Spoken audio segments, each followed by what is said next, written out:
जागरूक रहे और योजनाओं का लाभ उठाएं। सांसद साध्वी प्रज्ञा सिंह ठाकुर। सीहोर को मिली नए स्टेशन भवन की सौगात। सांसद साध्वी प्रज्ञा सिंह ठाकुर ने किया नए स्टेशन भवन का लोकार्पण। न्यू रेलवे स्टेशन के भवन के लोकार्पण को लेकर भ्रामक खबर छपने पर सांसद ने कड़े शब्दों में कहा कि एक दो बार माफ कर सकती हूँ, लेकिन तीसरी बार किसी को नहीं छोड़ूंगी। जो भी विकास के कार्य में रोड़े अटकाएगा, पुलिस के आड़ों हाथों लेते हुए बोली, मेरे पास रोज दिन रात में क्षेत्र के लोगों के फोन आते हैं। जब भी रात में थानों में फोन लगाती हूँ तो पुलिस वाले शराब के नशे में फोन उठाते हैं।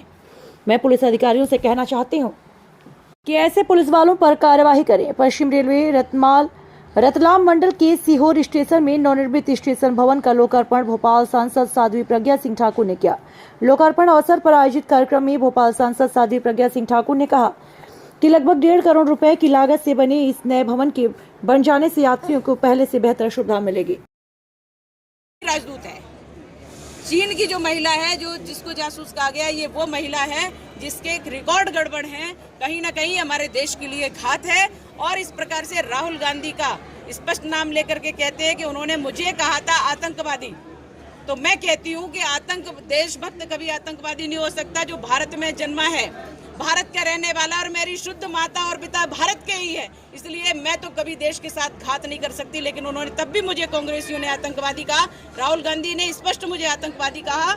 लेकिन ये जो सदैव ये चीन की तारीफ करते रहते हैं, और जो इनका चरित्र कल देखा गया है किसी महिला के साथ, और वो भी चीन की महिला के साथ, वो भी जासूस के साथ, निश्चित रूप से ये देश के लिए संकट है, घातक है। और अब इनको क्या कहना चाहिए, ये जनता स्वयं जवाब देगी। सर दीदी, जिस तरह से महाराष्ट्र में हनुमान चालीसा को लेकर बात चली थी, इसमें क्या कहना चाहिए? देखिए, ऐसा है, क्रिया की प्रतिक्रिया होती है।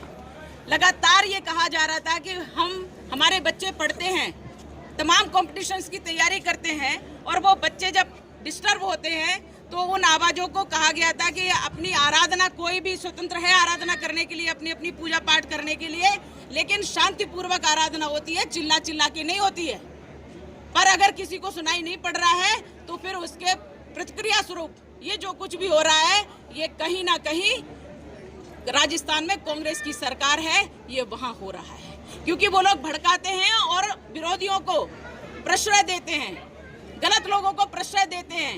ये सब प्रतिक्रिया स्वरूप हो रहा है, और हिंदू इस बात को तैयार हो गया है कि अगर आप एक वर्ग का साथ देंगे तो दूसरा वर्ग तत्काल खड़ा हुआ है। और हिंदू बहुत सहिष्णु है, लेकिन जब उसके साथ अन्याय होते होते जब वो पराकाष्ठा कर देते हैं, तो ये कांग्रेसियों को जवाब देने के लिए हिंदू तत्पर है, खड़ा हुआ है। और ये प्रतिक्रिया स्वरूप वो अपनी आराधना भी चिल्ला चिल्ला के कर रहे हैं, क्योंकि षडे शाट्यम समाचरेत, ये हमारे शास्त्रों में कहा गया है। और कांग्रेस की सरकार इसके लिए पूरी तरह से जिम्मेदार है। जिस प्रकार से कांग्रेस सरकार ने राजस्थान में मंदिरों